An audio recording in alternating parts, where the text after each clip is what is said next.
Hello and welcome to the second of our series of Arts Talk. The arts do talk, as well as singing and dancing, etc.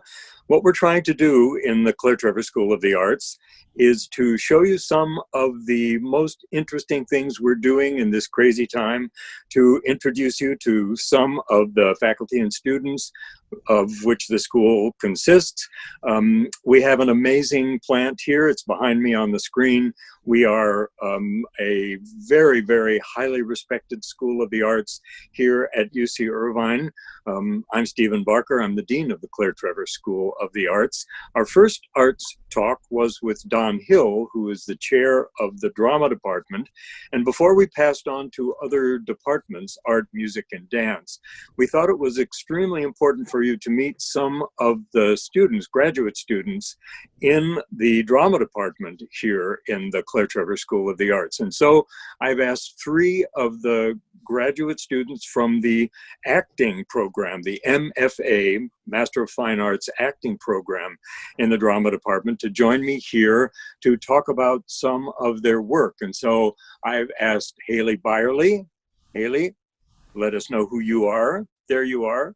And Tolu Ekisola and Aricia Staton to come and talk a bit about the work that they're doing both in the School of the Arts and also in their own artistic lives. So actually, let me start by asking each of you to introduce yourselves just very briefly.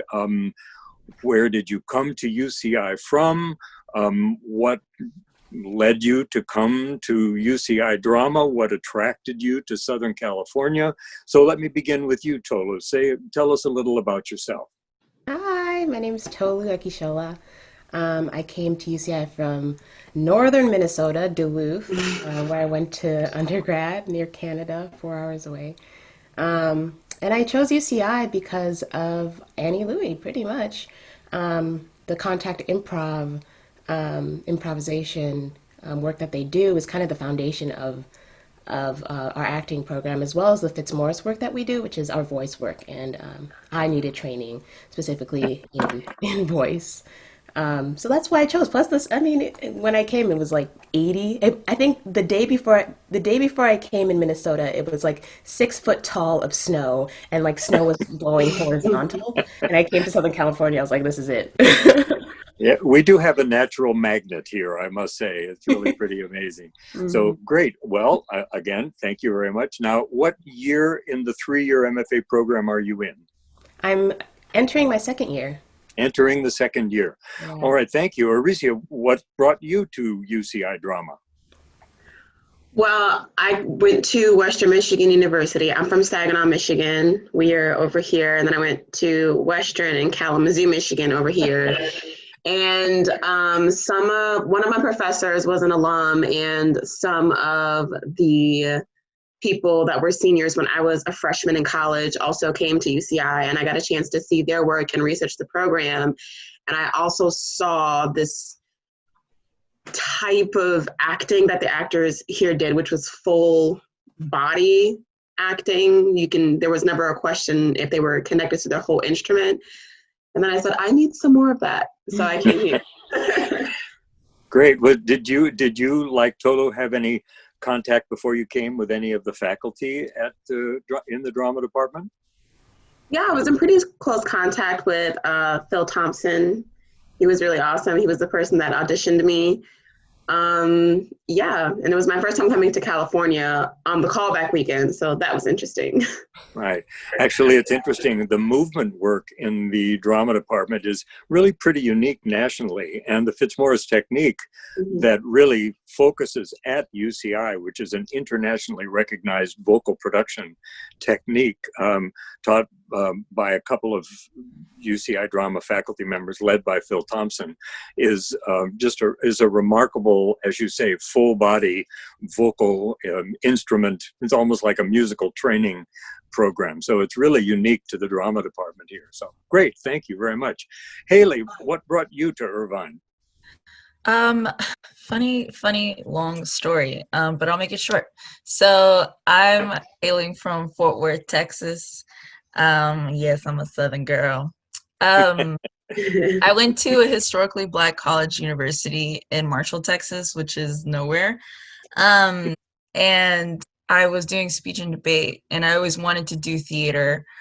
So my senior year, I decided to audition for theater for grad school. So I went to ERTA, which is this huge auditioning program for people to get seen by multiple programs over the country, and even outside of the country. So I auditioned in Chicago, uh, not knowing what I was doing. And I got a call back from UCI, and I came out here to visit Cal Arts because I also got accepted into that school. And I came out to California for the final callback. And when I came here, I don't know, there was just something that was genuine about the people that I met. And I was like, oh no, this is cool. I could really see myself here. My spirit really felt at ease. Sorry, I'm a spiritual person, so you'll hear me talk about it. And I just knew this is where I was meant to be when I stepped on campus. And Phil Thompson, like Gracia, he's awesome. And I came into their class to sit in on their speech class, and they were doing Cockney accents at the time. And I was like, oh my gosh, this is what I've always wanted to do. I'm actually in the KTS workshop right now working with Phil, because it's a tool that I definitely want to sharpen for my tool belt. So I was like, yeah, this is where I'm going to be. So long story short, 3 years later, I'm a third year now. Ah, right. So yeah. So you're going into your final year in the M.F.A. program. Yes. Yeah. Sorry. Yeah, I'm sorry. That just is a fact. Well, that's amazing. So it's really interesting that all three of you came here as a result of the way in which the acting program here really does involve your what you, I think, Tola called you the whole instrument. You know, your body, your voice, and even to quote you, Haley, your spirit. I mean, this is a place that just draws people. I should let listeners and viewers know that the three actresses you see before you here auditioned among an annual average of between 600 and 700 aspiring actors who wanted to come to the UCI acting program, which is one of the top in the nation. Auditions are held in New York, Chicago, and LA. Our acting faculty looks literally at hundreds of people and makes the selection of the folks that they think are the most interesting group to come to work together. Each of the 3 years of the 3-year program is limited to 8 actors, male and female, so 8 total. And so each of these 3 performers is selected from a huge group of potential folks, all of whom would love to come here. And so it's just an amazing program. So I very much appreciate your being so frank and fulsome about why you came. Let me just ask you one final thing about the acting program. It's a very standard thing for M.F.A. programs to be 3-year programs. It happens that the acting program at UCI is very tightly constructed. So let me just ask the 3 of you as a whole, anybody can speak up. What do you think of the arc of the acting program? Have you been happy with it so far? Tolu, you're just going into your 2nd year. Haley, you're going into your 3rd year. And to tell you the truth, Arisi, I forgot to ask you, what year are you in the program? I'm going into my 2nd year too. Into your Polo 2nd year as well. Class. Okay, so Haley, as the hardened veteran here going into the 3rd year, how have you found the arc of the program? Have you been satisfied by it? Yes and no. There's and I'm just being honest because I feel like I can be candid. It's definitely it works you very hard, but I wouldn't expect anything less of that. So, you know, I signed up for the work. So I'm happy that the work came. And I would say as a human being, I've been able to shape and mold myself more in this space than I have anywhere in my life, Mm. because the program really forces you to reflect on yourself, and not just with acting and your instrument pertaining to acting, but just with yourself as a human being and how you operate in the world and around others, and holding space Mm. for others and for yourself, and not apologizing for that space, you know. So I think that's the biggest thing that I got, that I don't know if I would be able to get anywhere else. Um, so there's definitely all of those positives that, you know, I constantly look back on and I'm very grateful for. And then there's also some things, like any program, anywhere you go, there's always going to be some type of friction, because you're dealing with people, and not just people, empaths. So everyone's feeling, and there's always energy, and there's always, you know, there's always something. So that's just life. But yeah, you know, we're working in those areas to reform the small things that I think will ultimately make the program more hospitable and more amazing than it already is. Great. Well, that's the voice of a person entering the third year of a 3-year M.F.A. program. For those of you, the two of you, Aricia and Tolu, just going into your second year, what about your experience of the acting program? Are you happy with it? Are you getting what you wanted to out of it? Go ahead, Tolu, Ruth. you go first. Oh, okay. Yeah, I mean, I think so. I actually think I got more during this period of quarantine. I tend to work well just kind of on my own and being able to give space to explore. So just being home and having my time to myself to kind of schedule my own afternoons outside of classes, and the ability to be in my own space and my own creative space as I'm working in these classes has been actually very inspiring for me.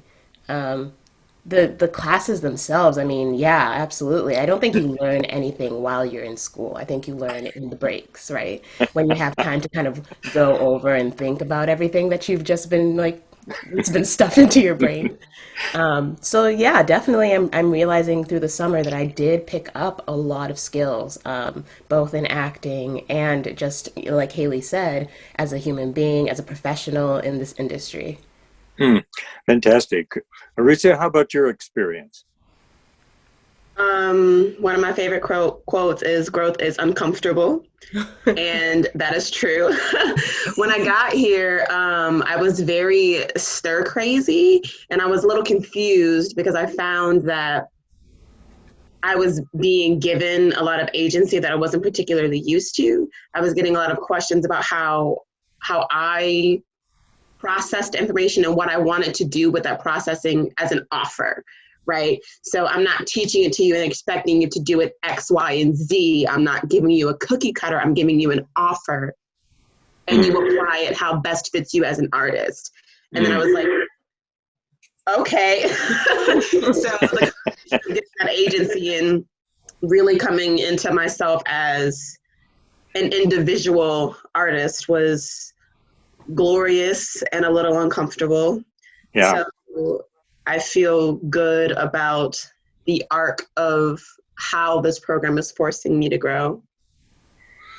It's a unique thing that happens in the arts, and nowhere in the arts is that more personal than in a drama program, where you're not just dealing with learning techniques or skills, you're dealing with learning how to, frankly, how to grow and manipulate the techniques and skills that you as an instrument bring to the work you do. So this is fundamentally challenging after all. I mean, if it isn't challenging, what's the point?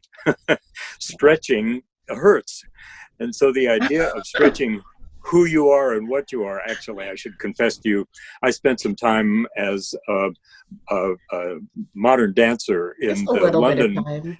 in the London version of the Martha Graham Company. And I'll never forget, in the midst of exercises, the instructor walking around the room shouting, "Does it hurt? Does it hurt?" And you have to understand that that was not some kind of terrible sadistic thing for us masochists out on the floor. The idea simply was, in keeping with what all three of you have said, we were in the midst of stretching what we could do. Unfortunately, that applies to dancers in a particularly technical way. And one of the things for the three of you as actors that I find most interesting is the idea that a significant part of your presentation comes from literally your own individual person, who you are, what you choose to pick up on as part of the challenge that you're offered. And each of you in your own way talked about what you've gotten here as an offering or a challenge. You know, you can take it up at whatever level you choose to, or not take it up. Of course, as a teacher, I have to say, you know, when you say, well, you don't learn anything in school, you learn it in the breaks. I'm going to have to talk to you about that, to tell you the truth, Tolu. Because we need to find out what we're not doing in the No. That's things just that are it's at the just break. about processing, you know, like Right. you need some time after you've been overloaded with a lot of information. We get so much good information, and it's, you know, we know that it's valuable, but it's not until we kind of have a chance to breathe and look back that we see how much we've grown, of course. Absolutely, that's right. That sort of in reflection, looking back at the offerings and think, oh, that was interesting. Maybe I can implement that. Yeah, exactly. For each of you, one of the most interesting results of that is that sooner or later you end up going on a stage. And at that point, it's all very immediate. It's right there. It isn't a question of reflection. It's a Yeah. question of, oh, I don't know, acting. Taking action, and it's a very complicated process, way more complex, I think, than people who don't do it or haven't done it really understand. So thank you for that. Actually, something you brought up, Tolu, is something I wanted to ask all three of you about. I mean, on the 17th of March, last March, which seems like 20,000 years ago, everything ground to a halt. That was the day we were told, essentially, you have 24 hours to get out of town, you know, get off campus. We're going into the first version of lockdown. Nobody having any idea where it was going, what was going to happen, whether it was going to be a complete or only a partial public disaster. We still don't fully know. But at that point, you know, when everything ground to a halt, one of the things that I, as the Dean of the Arts, faced when I talked to other deans and upper administration was, oh my gosh, the arts are just going to die. Forget it. You won't be able to do it. You know, you have to be face to face. You have to be in a room together.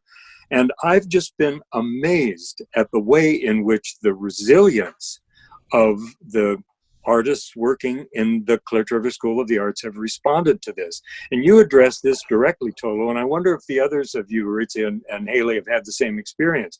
You mentioned that there was a certain plus about what's happened since we shut down, opportunities to reflect, to have time on your own, to pace yourself.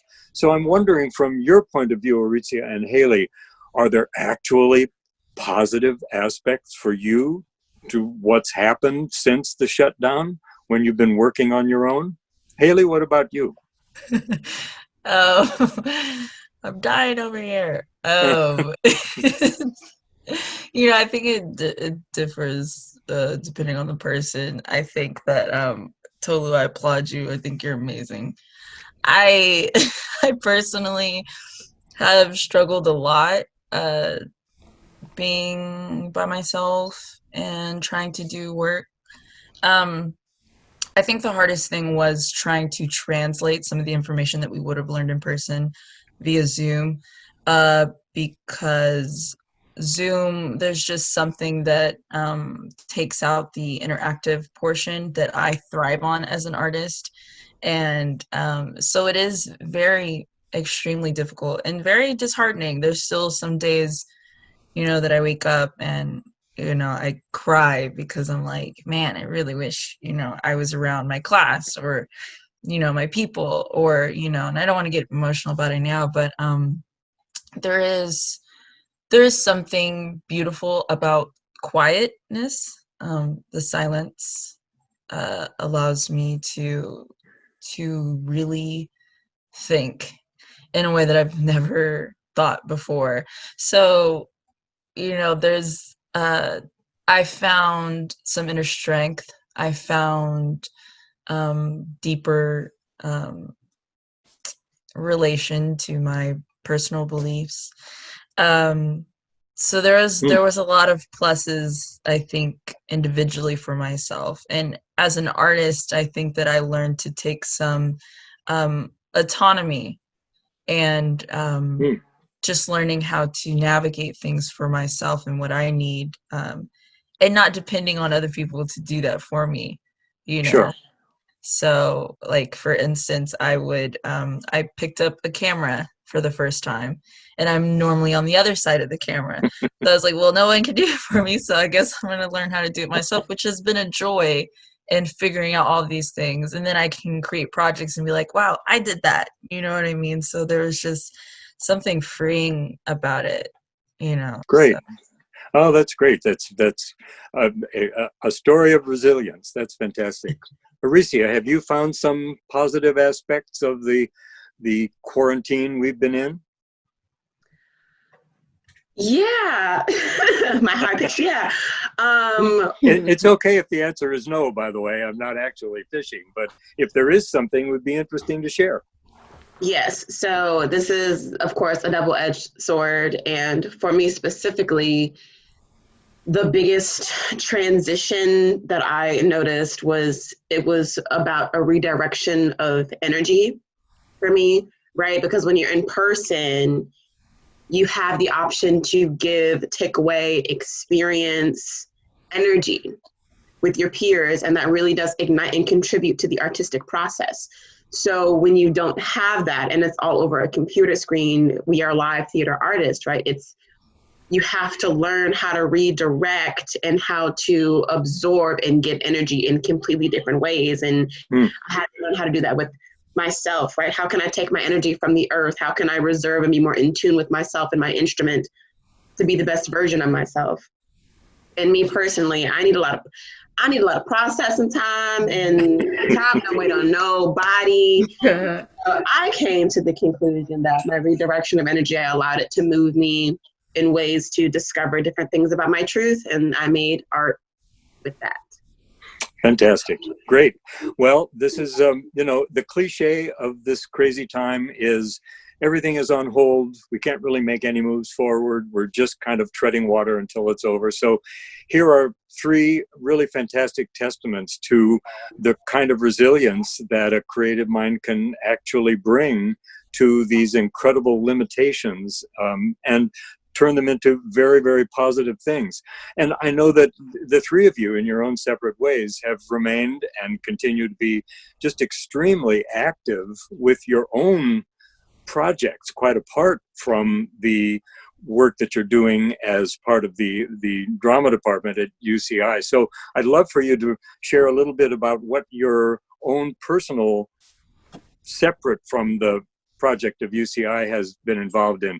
For example, Tolo, I know that you've been involved, because we've talked about it in different contexts, in writing your first play. Say something about your first play. Yeah, so I've been writing this play it's been 2 years that I first started getting the writings down in my journal. I just finished the first draft at the end of last month, so I wrote a play. It's done. It just needs to be edited. Now we just dig and tighten. But yeah, I'm playing producer. I am a producer. I'm holding auditions. I'm sending out notifications. I have a Gmail account for my show. We're going to be doing a reading on September 25th, and it's all with the funding of the Medici Scholarship and those donors. I want to say thank you to everyone in the Medici Circle for creating that opportunity.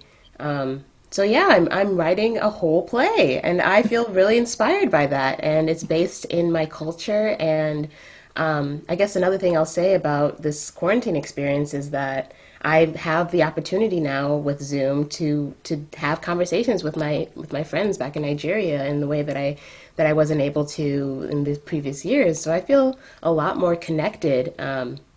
More so than when we were in one-on-one in person. So right. I'm feeling excited about that. New possibilities opening up. I don't want you to give anything away, but is there anything you want to say about the actual content of the play at this point? Yeah, Yeah, so it has to deal with family relationships. I was just talking to Eli Simon yesterday because we're working on another project, Midsummer, with we're doing a Midsummer's Night Zoom via the New Swan um, group, and so I was talking to him about half of the play is set in a real world in Abuja in Nigeria, the capital. And it just deals with like a regular family who's going through a tough time. The father's recently um, ended up in a coma after being sick for years, and they find out that he has a really dark secret.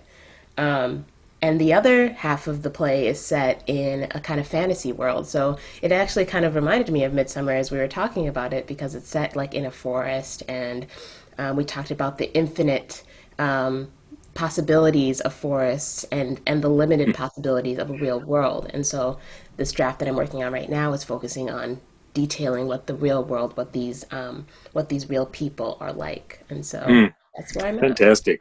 The magical world of the forest. It's really true. Very Shakespearean, by the way. It's Yeah, fantastic. right? Okay. And actually, Haley, I know that you mentioned that you're coming out from in front of the camera to go behind the camera, but I know that you've been involved in a number of film and filmmaking projects. Say something about what you've been working on as a performer in film. Yeah, so I recently just been inspired. There's so much that's happening, and not just outside of myself, but inside of myself. So I started shooting with my new camera. She's my baby. And when I was shooting, I got inspired artistically. And I'm an artist, I'm a visual artist, so I paint. So I'm trying to learn how to execute through the camera lens. It's just a different canvas, that's all. But I I started composing works of poetry, which I write as well, and working with a few other people who also write their own poetry and using their voice and coupled with visuals to kind of um, help tell that story, if you will. So it's like a series of poem visuals thing that I got going on. I don't know if it's a genre, but it felt right to me. So, yeah, I've been doing a couple of those, a few to inspire to kind of bring some positivity in the midst of everything that's happening. And then also a few to just really tell the stories of what's been happening for centuries and what continues to happen, and not shying away from the honesty of that. Because I know it can be triggering, but it's also a truth that people need to know. So I just want to use my platform as an artist to tell those stories. Great. And of course, the cinematic or filmic medium right now is very much at a premium. I mean, here we are on the screen, so Hey. it's a natural. So congratulations on in that sense being on both sides of the camera. It's very exciting.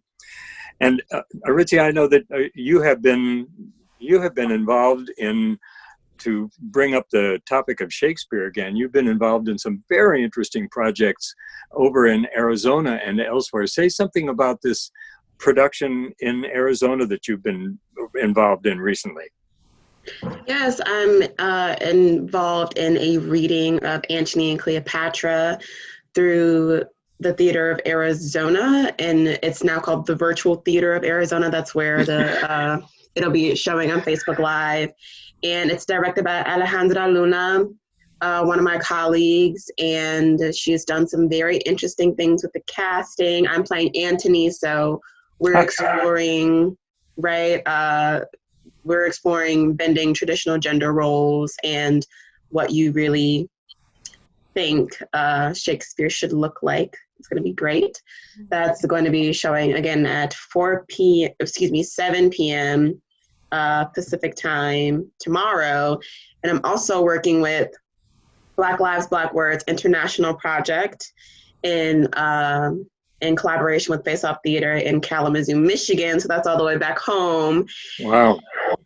Yeah, Black Lives, Black Words International Project really focuses on bringing accessibility to different communities and creating actual text, so playwriting workshops, and then they show those works. They've been all around the country, and they've also done some work in Europe as well. So I'll be directing some pieces that have come out of that playwriting workshop and sharing some poetry on my own in the spirit of our Black lives and our Black words matter and deserve to be heard in all of its essences, in its joy, and in its plights. So I'm really excited to share it August 1st. Fantastic. It's such an important moment. You know, one of the things we are all facing in our different ways, very different from me than from you, and this is one thing I want to ask about. You know, ever since the amazing catalyst of George Floyd and the whole notion of the second pandemic we found ourselves in, anti-Black violence among police, and the incredible statistics of the relationship between on-Black violence and everything else, the Black Lives Matter movement has become such a core part of in our different ways, all of our experience. I wanted to give each of you the opportunity to say something about how the Black Lives Matter movement actually has entered your life, how you're working in it, what you're involved in individually, and then we'll talk about some collective ways in which it's happening here. So I'll go back to you, Tolo, at the beginning. By the way, folks, I don't know what's happening on your screen, but I'm just sort of following the visual that I have in front of me. So Tolo, say something about your involvement in Black Lives Matter. Yeah, so I just want to correct you on one thing that it's the first pandemic, right? This has been happening for a while. It's not just a recent occurrence of Black people being killed on the street. It's the first pandemic, and the coronavirus is the second and third because it's affecting everyone, but it's also highly affecting people in lower income communities, which just happen to be disproportionately Black. I'm going to say very little because I was born in Nigeria, so my experience as a Black person in this country as a Nigerian immigrant is very different than being a Black person in this country who was born and raised here. The systems still affect me very much, and given I did all my schooling here as well. Very recently, I was asked to verify my citizenship, even though I'd done all of my 20 years of schooling in this country. So, you know, I'm definitely affected, but in different ways. I think the way that we are creating a movement here at UCI is through a new organization called Students Mobilizing for Change. And Aricia and Haley, along with other students, Sophia Metcalf, Sierra Strout, Derek Sisophone, we're all involved to create a safer, more inclusive, and more equitable environment for our students on CTSA campus. And that's CTSA as a whole. We just happen to be drama students, and we just happen to be the ones to kind of start the conversation with you, Dean Barker. But we are definitely looking to, and we're going to make this a shout out, looking to make it more open to every student leaders, all student leaders across CTSA and all. How many departments do we have? 5 different departments? Four official departments: art, dance, drama, music. But we also have a growing interdisciplinary area, which is actually comprised of students and faculty from all 4 of the departments and others from across the campus. It's one of the ways in which we're trying to let UCI know that the School of the Arts actually exists here. Right, that's always seems to be a problem. It's a challenge. We're working on collaborating to create an equitable environment for our students. And that is through, right now, we're trying to create a system of reporting, reporting for our students so that both in production and in the classroom, they feel like they have a voice. One of the biggest problems that we face is, particularly given the fact that authority in institutions like this tends, I mean, here I stand, tends to skew toward a white value system. And so, I mean, by the way, I appreciate your correcting me with regard to priorities of pandemics, there's a new structure on campus called the 1619 Project, which I think all three of you have heard about. I sent you a message about it yesterday, which is actually being organized through the School of Humanities, but the School of the Arts is very much involved in it. And of course, that's the origin of the first pandemic, the arrival of the first slave ship in the Western Hemisphere. And, it's been downhill since then. And so we're trying to turn that around and turn it uphill. And so the movements that you've suggested in the School of the Arts is a start. I have to tell you, I've already learned a tremendous amount from speaking to the three of you and others. We had a wonderful meeting yesterday, which was actually emceed, if you like, by you, Aricia, and it was a real learning experience for me. So I very much appreciate being corrected in any of the blind spots that I continue to have, and I'm sure there are many of them. So thank you for that. I'd really love to hear how the other two of you have gotten involved in the Black Lives Matter movement. Haley, are you taking a direct role? You've already said something about the way in which your artwork is functioning as a self-declaration and a self-exploration.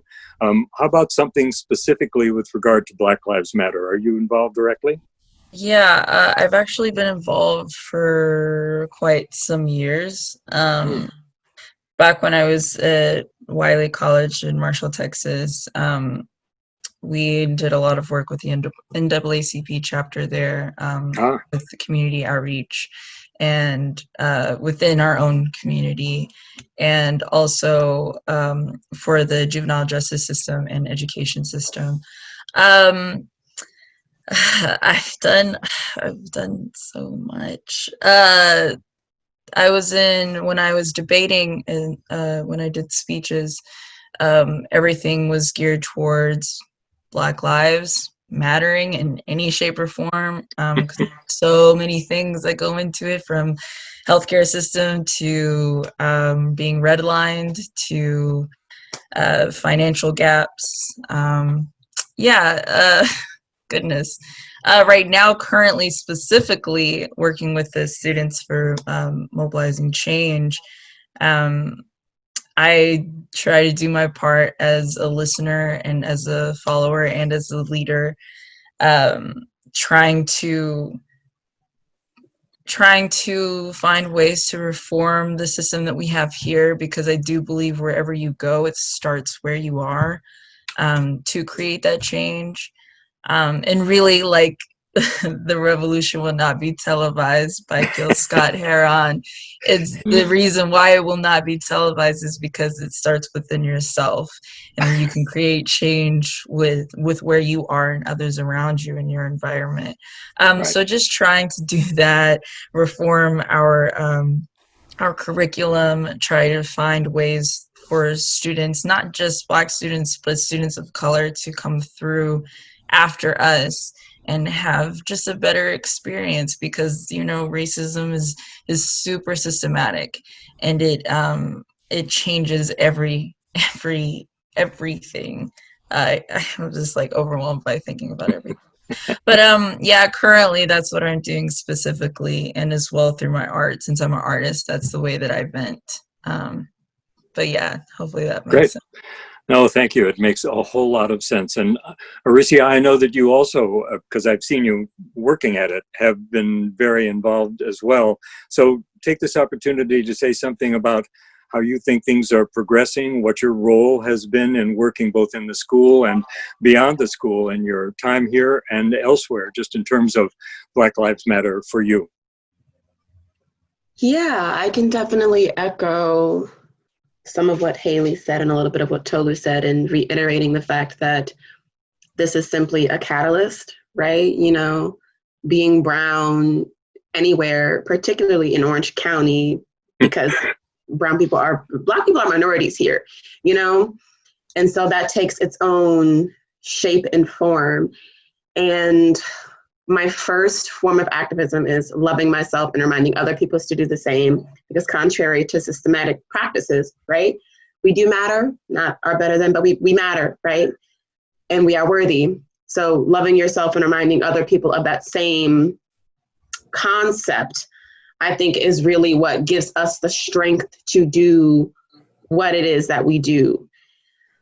With that being said, loving myself, loving everybody else in spite of it and reminding them to do the same, and working with students, mobilizing change and listening to everybody in the group, and working with Black Lives, Black Words, and creating artistry out of our own truths, right? So that's really essentially in a little burrito what I've been doing.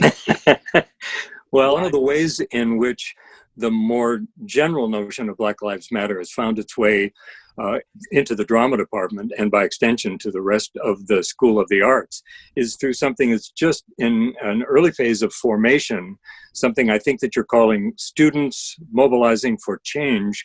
I know the three of you are all involved in this, and I'd love to have you have the opportunity to say something about how your involvement works. So Tolu, let me begin with you. Say something about how you see the goals of this structure working, what kind of time you're investing in it, and what you're actually doing, what projects you're involved in.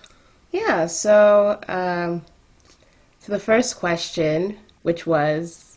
Goals. Yeah, so the goals.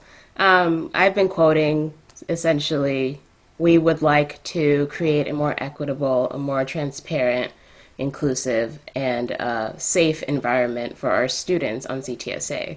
So that means with my personal baby of this project is to create some sort of student-led form of reporting, system of reporting, before we reach any stage where we're contacting the chair or the dean of our department. So in my undergraduate program, we had student representatives. So we're trying to vote for a student representative, how those roles can function in our community, as well as a deputy role for inside of production, so that students have options as to who they would like to speak to if they're faced with a racially motivated instance, sexually motivated, any kind of concerns or conflicts. They have options as to who they would like to communicate with.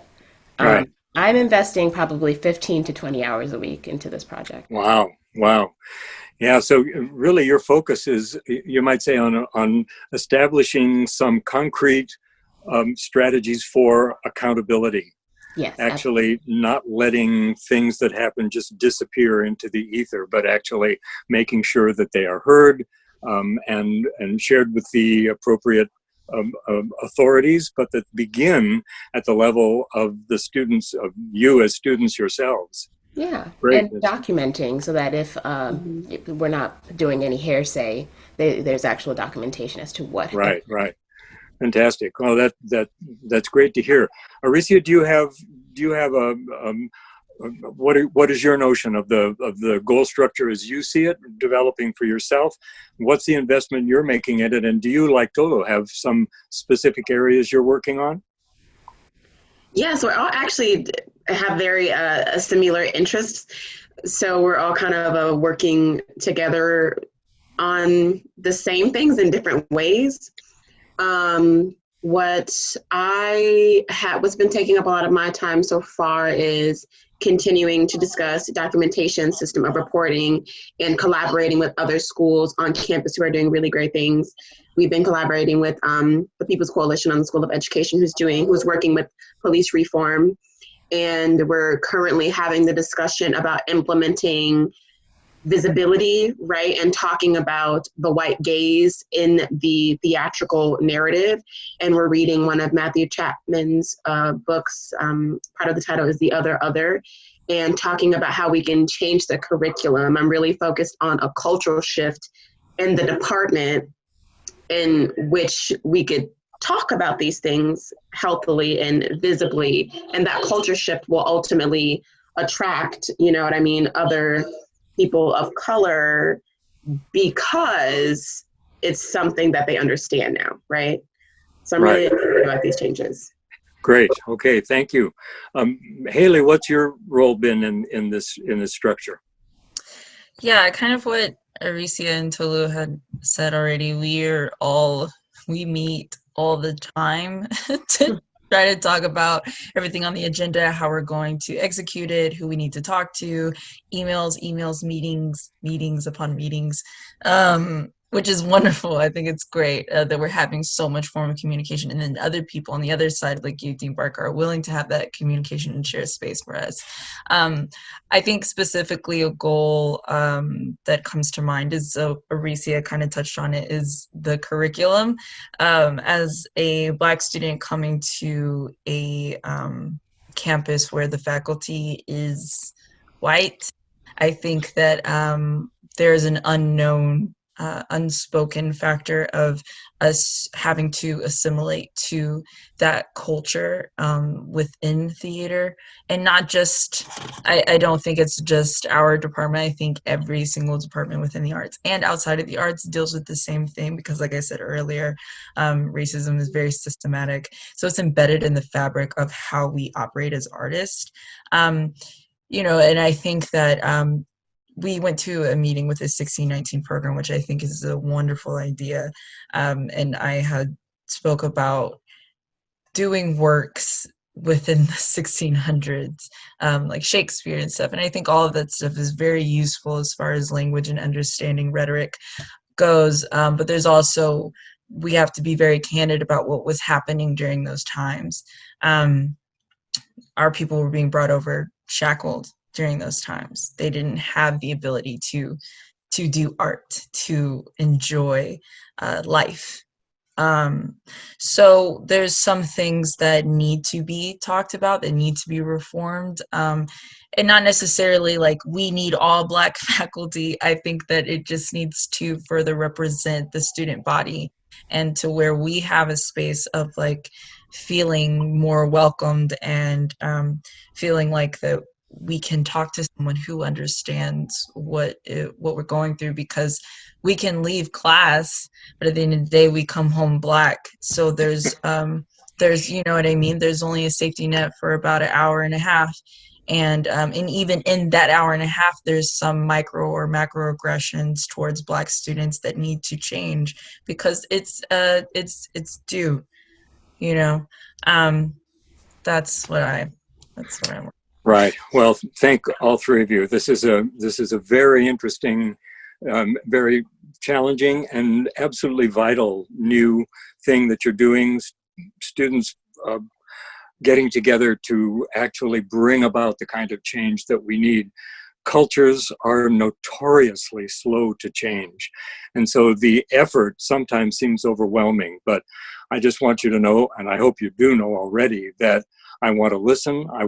And I know others among the leadership of the School of the Arts in the campus are very eager to listen and to act, not just to say, oh yes, we're listening, but actually to take action that will begin to shift the culture in the direction it needs to go into, produce the outcomes that the three of you have articulated. So thank you for all that you're doing. I look forward to continuing to have that dialogue and to work with you. For example, we're going to be reading Matthew Chapman's book together on the 27th, talking about the implications of some of the things that he has to say in that book. And there are other books, a couple of others that I want to share with you and that I know Amma and others have done as well. Well, I tell you, we're reaching really near the end of the time we have to share. I can't thank you enough for coming here to share your thoughts. When we titled this little series Arts Talk, we had no idea just how accurate this was going to be, because your talk, the three of you, is obviously engendered by incredibly deep feelings, wonderfully articulate ways in which you're developing your own life here in the drama department at UCI. It's such a tribute to the way in which you're approaching the work that you're doing. I feel very, very grateful that you've come to join us here in the School of the Arts. And I have to tell you that as the Dean of the School of the Arts, I really look forward to the top priority right now, which is to work with you to make this place, the place that's behind me on the screen at the moment, a welcoming, enriching, satisfying place, and a challenging place for the work that you continue to do here, so that 20 years from now, when you're the three of you are in very successful artistic careers and enjoying the life that you have at that point, you can look back and say, that was a place that helped me get where I'm going now. Our job here at UCI in general, but maybe more in the arts than anywhere else, the nurturance that happens in your mind, your body, and your spirit as you work on the whole instrument as an artist is so vital to the well-being, the health, the healing of the culture of which we're all a part. So I'm very grateful. Thank you so much for coming and joining me here in Arts Talk. I look very forward to continuing to work with you to make the situation even better for you. Thank you all out there for joining us for this talk. We will be continuing with faculty and students from the other three departments in the School of the Arts. The art department will be next, and then the dance department and the music department over the course of the next months. Please come back and join us here. And I have to say to you, Haley, and to you, Tolu, and to you, Aricia, it's been an enormous privilege and pleasure to share the screen with you. Thank you so much. Thank you, Dean Burke. Thank you for having us. I'd like to say Black students make 2% of UCI campus. So smile and say hi when you see us. We're lonely and we feel sad. Good comment. Thank you.